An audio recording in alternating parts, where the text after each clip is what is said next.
বিসমিল্লাহির আজকে স্বৈরাচার পতন ও গণতন্ত্র মুক্তি দিবস উপলক্ষে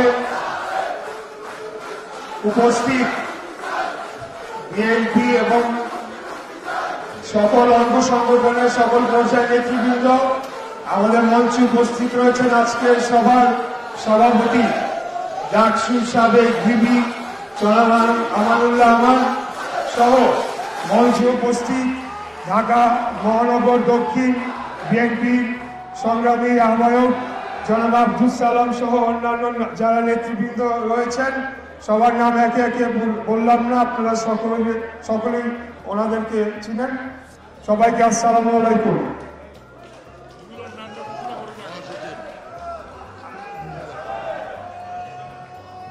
প্রিয় ভাই বোনেরা, আমাদের মধ্যে উপস্থিত হয়েছেন আজকের এই অনুষ্ঠানের প্রধান অতিথি সাবেক ছাত্রনেতা, সাবেক মন্ত্রী, বাংলাদেশ জাতীয়তাবাদী দলের বিপ্লবী মহাসচিব, আমাদের শ্রদ্ধাভাজন নেতা, আন্দোলন সংগ্রামের এক অকুতোভয় সৈনিক মির্জা ফখরুল ইসলাম আলমগীর আজকের অনুষ্ঠানের প্রধান অতিথি আমাদের মধ্যে উপস্থিত হয়েছেন। স্লোগান বন্ধ করেন, বক্তব্য শোনেন। এবং আমাদের সাথে মাত্র যুক্ত হলেন আজকের সভার প্রধান অতিথি সংগ্রামী মহাসচিব জনাব মির্জা ফখরুল ইসলাম আলমগীর সহ সবাইকে আসসালামু আলাইকুম।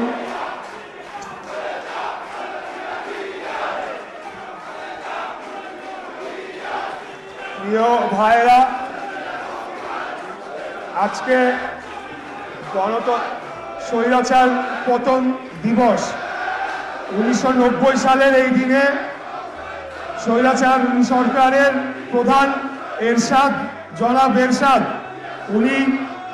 ওনার পদত্যাগের মাধ্যমে স্বৈরাচারী সরকারের অবসান ঘটেছিল এবং সেটি হয়েছিল আমাদের নেত্রী, দেশনেত্রী বেগম খালেদা জিয়া তার নেতৃত্বে যে গণ আন্দোলন হয়েছিল 80-র দশকে, সেই আন্দোলনের মাধ্যমেই কিন্তু স্বৈরাচারী সরকারের পতন ঘটে এবং পরবর্তীতে 1991 সালে বাংলাদেশ জাতীয়তাবাদী দল বিএনপিকে মানুষ বিপুল ভোটে জয়লাভ করে ক্ষমতায় নিয়ে আসে। আজকে দুর্ভাগ্যজনক যে আমাদের গণতন্ত্রের মা, যার নেতৃত্বে অতীতে স্বৈরাচারী পতন আন্দোলন হয়েছিল, যিনি গণতন্ত্রকে সমুন্নত রাখার জন্য অতীতে জনগণের দাবিতে তত্ত্বাবধায়ক সরকার ব্যবস্থা পুনর্বহাল করেছিলেন, সেই নেত্রী উনি কারাবন্দী অবস্থায় রয়েছেন এবং ওনাকে বিনা চিকিৎসায় মৃত্যুর মুখে ঠেলে দেওয়া হচ্ছে। আমাদের নেত্রীকে প্রতিদিন যাচ্ছে আর উনি একদিন করে যে ওনাকে যে চিকিৎসা থেকে বঞ্চিত করা হচ্ছে, যেই চিকিৎসা, উন্নত চিকিৎসা ওনার প্রাপ্য, উনি প্রতিদিন মৃত্যুর দিকে অবধারিত হচ্ছেন। এটা বলা যেতে পারে যে এই সরকার, যদি আমাদের দেশনেত্রী বেগম খালেদা জিয়ার কোনো চিকিৎসার ঘাটতির কারণে যদি ওনার কোনো অঘটন ঘটে, তাহলে এই হত্যার দায় এই সরকারকে অবশ্যই নিতে হবে এবং এই সরকারের ভবিষ্যতে ইতিহাসের পাতায় তাদের তো ঘৃণার চোখে দেখা হবে এবং তাদের অবশ্যই বিচারের আওতায় আসতে হবে। এই বর্তমান আইন মন্ত্রী সহ অন্যান্য যারা এই প্রক্রিয়ার সাথে যুক্ত রয়েছেন এবং ওনার চিকিৎসা পাওয়ার জন্য যে প্রক্রিয়া রয়েছে সেটিকে বাধাগ্রস্ত করছেন।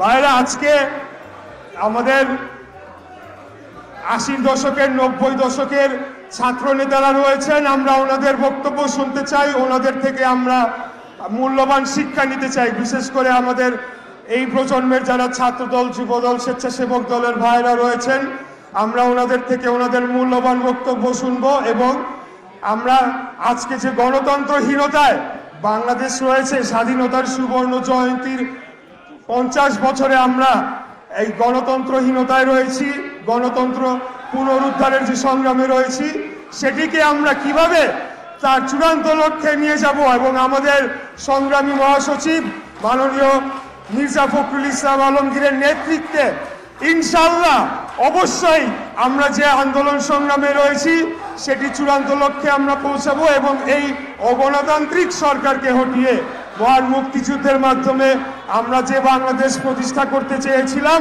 সেই বাংলাদেশকে আবারও প্রতিষ্ঠা করব। আমি শেষ একটি কথা বলে আমার বক্তব্য শেষ করতে চাই। আমরা গত দুই এক সপ্তাহ যাবৎ এক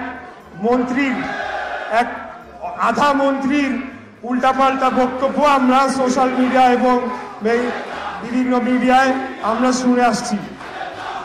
গতকাল যখন তার একটি বক্তব্য আমি দেখছিলাম তখন আমার মনে হচ্ছিল যে এই মুরাদটা কই থাকে, এই শুয়োরের বাচ্চা তোর বাসা কোথায়, তোর মাথা ভাঙ্গা আমরা তোরে ঢাকার মাটিতে তুই থাকস, তুই উল্টা পাল্টা কথা বলস আমাদের নেতার সম্বন্ধে। তারপরে ভাবলাম যে না, তাকে দিয়ে তো আসলে বলানো হচ্ছে আমাদেরকে, আমরা যে আন্দোলনে রয়েছি এই আন্দোলনের থেকে আমাদের লক্ষ্যকে আমাদের দৃষ্টি ফেরানোর জন্য এইসব কুলাঙ্গার মার্কা লোকজনকে দিয়ে এই সরকার পরিকল্পিতভাবে এইসব উল্টাপাল্টা কথা বলানো হচ্ছে।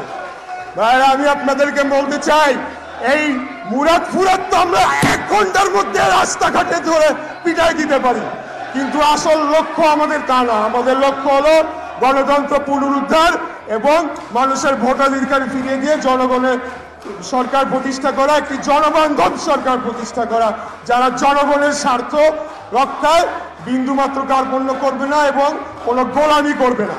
আমি আপনাদেরকে আবারও ধন্যবাদ জানাতে চাই আজকে এখানে উপস্থিত হওয়ার জন্য। আমি বাংলাদেশ জিন্দাবাদ, বাংলাদেশ জাতীয়তাবাদী দল জিন্দাবাদ, শহীদ রাষ্ট্রপতি জিয়াউর রহমান অমর হোক, দেশনেত্রী বেগম খালেদা জিয়ার চিকিৎসার দাবি জানাই এবং ওনার জন্য দোয়া চাই এবং আমাদের নেতা জনাব তারেক রহমান জিন্দাবাদ।